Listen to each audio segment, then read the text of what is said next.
but they should never forget the people's power. Exactly. And secondly, it's not about, because I see a lot of APC people are trying to now spin the narrative that they had an agreement. It's not true. It's not about the agreements they had that made Adeleke win the election. Tinubu used federal might. I deliberately mentioned his name. Yes, President Tinubu, there was a use of federal might, and by the APC, because his name was being mentioned. Let me even tell you where they started the federal might from local governments. When they didn't release the money of the local government, with President Tinubu claiming he wasn't aware of that, then the one that we called the attention to that they quickly reversed was the freezing of the account. Do you know now, investigations are not even showing that? I think they even froze more than one account. Some papers are reporting that they froze more than one account. But first, reactions from across Osun State, the country, and the political spectrum are coming in as we speak to Governor Ademola Adeleke's stunning comeback win this weekend, where on Sunday at exactly 7:24 in the morning, Adeleke was officially declared the winner, racking up 511,067 votes, 19 out of 30 local government areas of the state, and defeating his closest challenger of the All Progressives Congress. And from the second Governor Adeleke found out that he'd been reelected, every emotion, every moment, every song was captured on camera. Let's watch. Ademola Jackson Nuruddin of Accord Party. I will satisfy the requirement of the law. Is hereby declared the winner.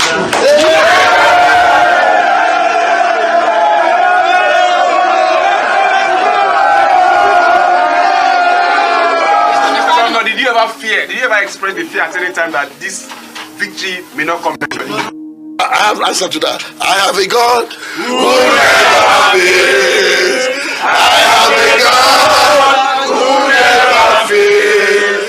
I have a God.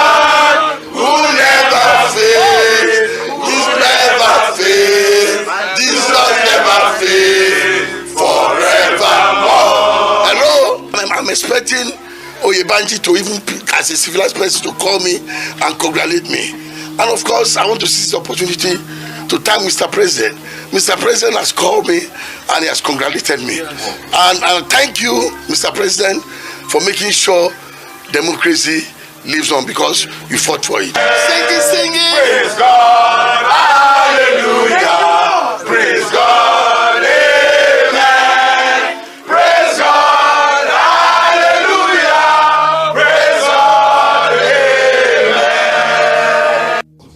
I mean, that was unbridled emotion, unbridled joy, the singing, the praising, seen all over social media. So I'll go straight into the reactions, and I'll take the first one from Peter Obi, who says, in part, democracy is strongest when citizens are alert, conscious of their responsibility, and determined to ensure their votes count. Every vote must be respected. Every lawful mandate must be protected. This is also a clarion call as we approach 2027. Nigerians must remain informed, participate, vote, and protect their votes. The Nigerian people are the ones experiencing hunger, deprivation, insecurity, hardship.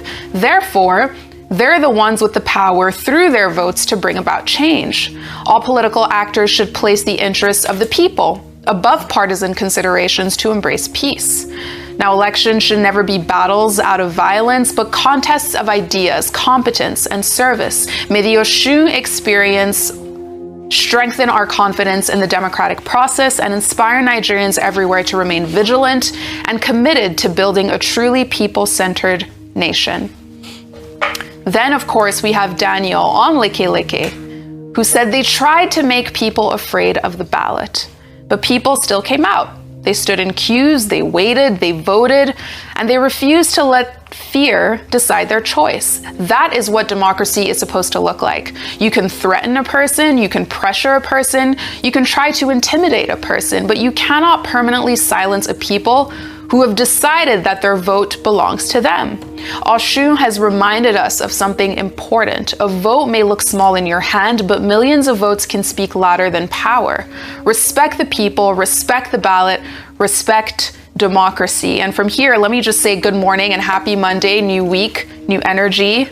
new governor, to my panel. Good morning, Rufai. Good to see you. Good morning, Ayo. Good to see you. And Vimbai, I missed the memo to wear white, clearly. Right? It's okay. But great to see all of you and all of your, fantastic analysis in the field, in the studio.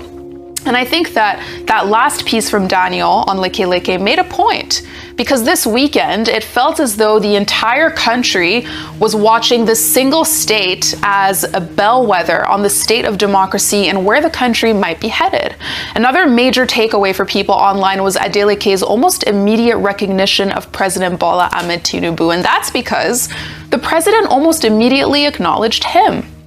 And, reacting to the governor's win, the president described it as evidence that democracy in the country is alive and well. In a Sunday post on X, the president wrote in part, and I'll read from his tweet, "The re-election of Governor Adeleke in Osun election is a fitting assurance that democracy will continue to flourish in our country under the APC.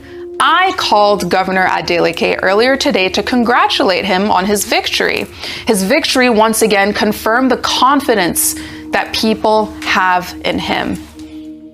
And Vimbai, not only did they speak on the phone, Governor Adeleke also doubled down on his support for the president, declaring that he unequivocally endorses him for a second term in 2027, basically calling him, the president, a son of the soil. Let's watch. At this point, I must deeply appreciate Mr. President, His Excellency, Senator Bola Ahmed Tinubu, for his strong support for a free and fair election. Mr. President is a son of Osun State, and I hereby reaffirmed my earlier endorsement of him for a second term in the 2027 presidential election. Now, Adeleke said it himself. These comments from him weren't particularly new. Since 2025, he's consistently endorsed the president. But online reactions are mixed because at the end of the day, more than 511,000 Osun residents left their houses and stood in line to vote for Adeleke against the candidate in the president's party. So Vimbai, I'll take this final reaction, then come to you, because Jerry said the same people who wanted to make sure your re-election was impossible, you went ahead and endorsed the president for his second term. For what exactly? Thousands of voters in Osun sent a clear message by voting for the Accord Party because they never wanted anything APC related near power in Osun. Even citizens who weren't from Osun showed solidarity, both online and offline, and the first thing you could do was to endorse the same party that nearly cost you your job. Do you think Tinubu is happy you won? This is a betrayal of the people you serve. Vimbai, strong words from Jerry there on X, calling it a betrayal. I mean, what are people supposed to make of this relationship between governor and president? Well, I think that we have to get a little bit deeper into the political intrigues, which is that Governor Adeleke's followership is a personality, almost like cult followership. They followed him from PDP to Accord.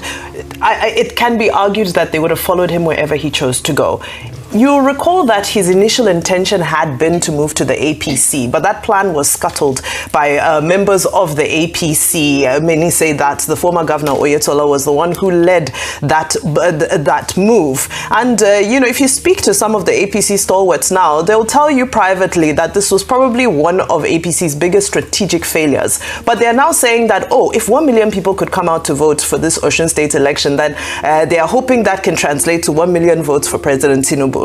Which is what goes back to my initial point, which is that these are personality-driven politics. So 500,000 votes for Adeleke for a governorship election may not translate to 500,000 or even 1 million votes for President Tinubu. The personalities are different. The followers are different. The attraction and the social contract is a totally different world. However, it's not surprising that he has endorsed him. It also won't be surprising if very soon he chooses to move to the APC as well. These are politics of survival at the end of the day. Is he prepared to go through another term fighting local government fights and all these? He seems like a very practical man. So in the spirit of practical politics, we might see him making the move. He may stand on his own as well. It's my bet is as good as yours. However, on us, let's not get too overexcited about making a case study out of Osun for 2027. This is a single state with over 3,000 or just over 3,000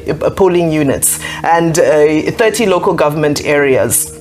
And we were able to get the machinery, security, and also from almost the entire nation for this one election. So, you know, it would be, I think, improper for us to now say that, oh, this is what to expect in 2027, because 30 local governments to over 700 local governments, very different ballgame. Absolutely. I mean, we can't, yes, Rufai, I'll come to you on this next one, because we're taking a lot of different buckets from everything that we saw this weekend. And in a similar vein, an undeniable winner in all of this, as Mumbai kind of alluded to, was the power of charisma, personality, pizzazz, not only from Governor Adeleke, but his nephew, the Afrobeat superstar Davido. Not only did he campaign for his uncle, he was also formally appointed as the head of youth mobilization for Adeleke's campaign. And listen, Davido took that role seriously, setting up a 43-member youth campaign team, attending rallies with his uncle, campaigning. So both Davido and the governor's reactions with one another when they found out that he won were priceless. Let's watch. Of the law is hereby declared the winner. That's all! We don't win! That's all! Win! That's all! That's all my boss. Congratulations! You won the election, my boss. That's all. Oh, one for a reason. Oh, one for a reason. Oh, one for a reason. That's Excellency on phone with Davido. Come on, you get on. Love you, David, man. Really appreciate you, man. Love you, man. Thank you so much. Everybody, Davido! Now, Rufai, beyond Davido's popularity as a global music star, there's also something to be said about the nature of their relationship that really resonated with the public, that has to do with the sense of humanity, of empathy. Is there a sense that everyone needs a Davido on their campaign team? Yes, everyone needs a Davido on their campaign team. The Adeleke family are a very close-knit bunch. Very, very, and they show it. Is it only the one with Davido? What about him hugging and kissing? I think that was his older sister. Yeah, his older sister, you know, and also even with Davido's father. So they're a close-knit bunch. So even show how close-knit, because all of this started for Ademola Adeleke because of his older brother, Sheriff Baron, that was the first governor of Osun State. I remember when he won the last election and he was interviewed and said, what does this victory mean to you? And they said, what will Sheriff Baron be doing? I think they asked him questions along that line. He burst out crying. And that's to show the very close-knit family they have. So they are a very close bunch and all of that. For Adeleke, what I wanted to comment on this, for Adeleke supporting Tinubu, there's no big deal about it. In fact, we have a local term for it in Nigerian colleges. It's called skirt and blouse. All right, skirt and blouse means you can vote for somebody down the ballot, maybe House of Rep, another party, or governorship, another party, presidential, another person. So it's called skirt and blouse. It's not a big deal. People do it. Even President Tinubu has done it for Goodluck Jonathan then. While they were pushing the AC and APC mantra, I think to about 2011, they supported Goodluck Jonathan in 2011 election, but Fashola obviously was supported for the governorship election. So it's not a new thing that they do. So if they have whatever political agreement, that's their business. But we should all remember that the people's power always reigns supreme. And that's it in the end. And if for anything, that has shown there. So if Adeleke thinks he can use his power and his, pizzazz to be able to sell President Tinubu and they buy into President Tinubu, that's it. I mean, he can do anything he wants to do.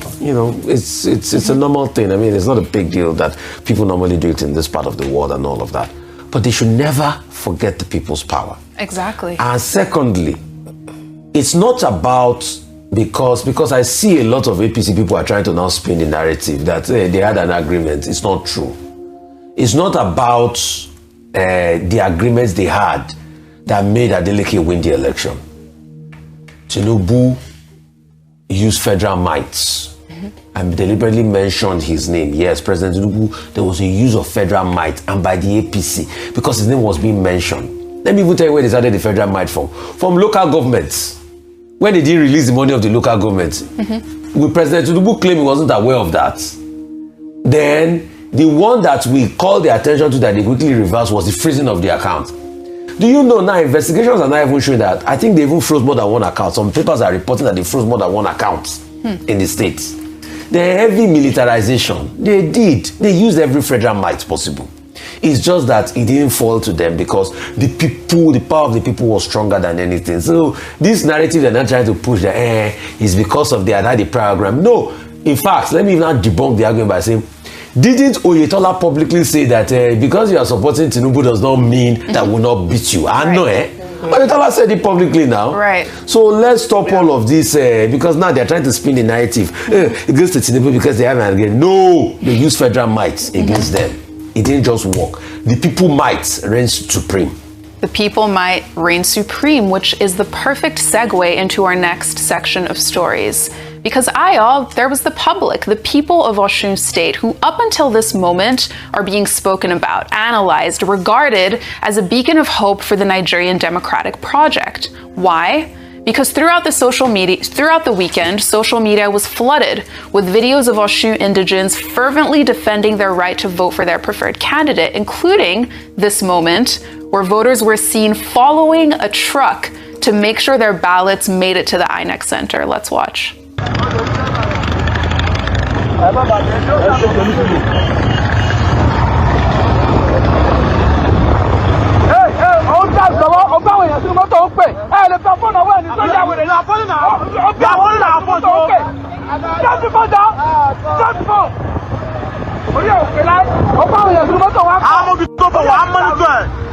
Who banned us?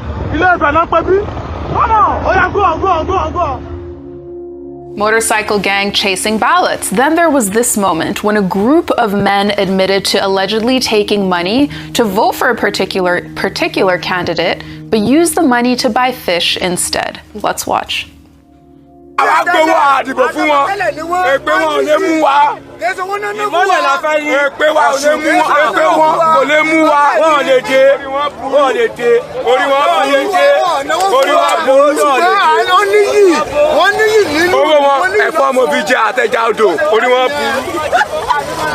Let's be clear, vote buying in any way, shape, or form is illegal, but this clip is trending online because, on the other hand, it's somewhat representative of growing voter agency, where instead of money determining an electoral outcome, voters are openly saying, yes, we'll take your money, but we'll vote as we choose. Ayo, I mean, what do we make of these videos that we're seeing?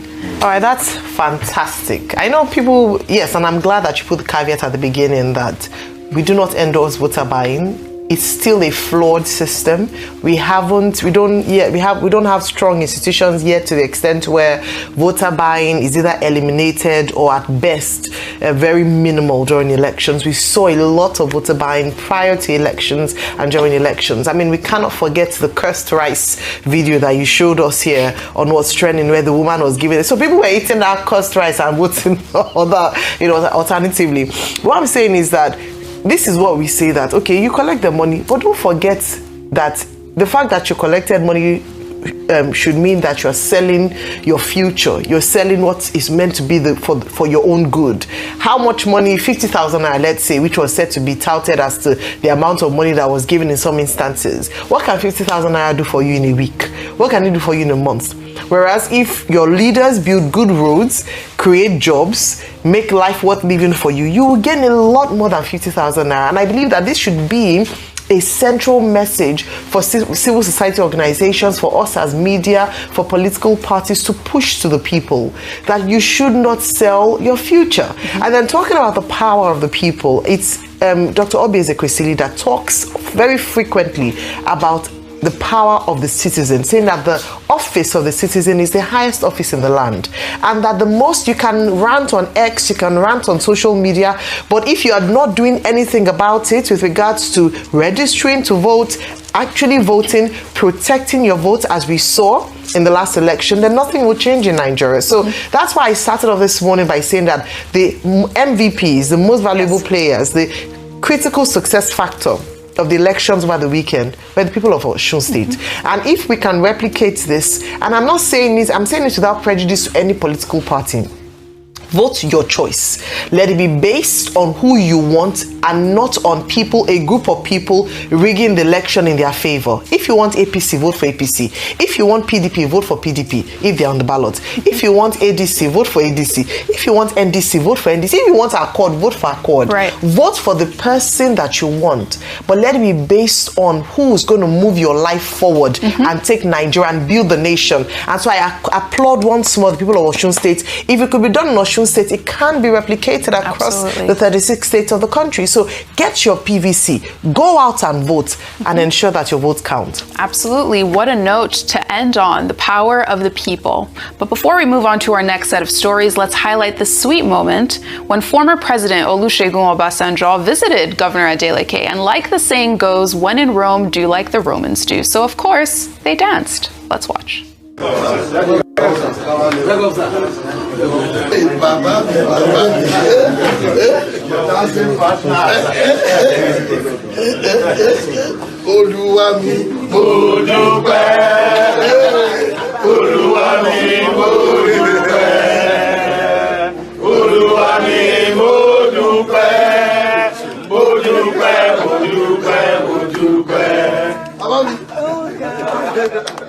And there you have it.